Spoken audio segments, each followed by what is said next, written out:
রমজান মাসে অনেকে বিয়ে শাদী করেন, তো রমজান মাসে বিয়ে শাদী করার কারণে আসলে রোজার উপরে কোনো ইফেক্ট আসবে কিনা, বিশেষ করে রাত্রিকালীন যে সময়টা, রাত্রিকালীন সময়ে অনেক ব্যস্ততা থাকে এবং স্বামী স্ত্রীর মধ্যে একটা বিষয় থাকতে পারে।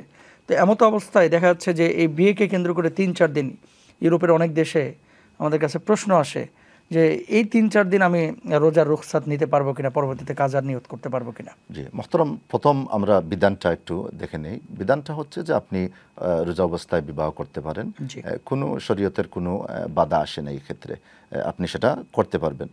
যদিও অনেকে মনে করতে পারেন সেটা প্র্যাকটিক্যাল না, বিয়ার যে একটা আনন্দ আছে, উল্লাস, আয়োজন, এইসবগুলা অনেক সময় সেটা ফেসিলিটেট করতে গিয়ে একটু কঠিন হয়ে যায়। যেমন আমি গতকালকে একটা বিয়ে পড়িয়ে আসছি, সেটা ইফতারের সময় ছিল। তো আবার স্বামী স্ত্রীর নতুন জীবনের যাত্রা শুরু হবে, অনেক রেস্ট্রিকশনসগুলো প্লেস করা হয়, প্রয়োগ করা হয়, ফলে তাদের মধ্যে যে একটা সম্পর্ক, দৃঢ় সম্পর্ক স্থাপন হবে, তাদের মেলামেশার মধ্য দিয়ে অনেক রেস্ট্রিকশন চলে আসে। অতএব রমাদানে সেটা হতে পারে, এতে কোনো বাধা নেই। আল্লাহু আলাম।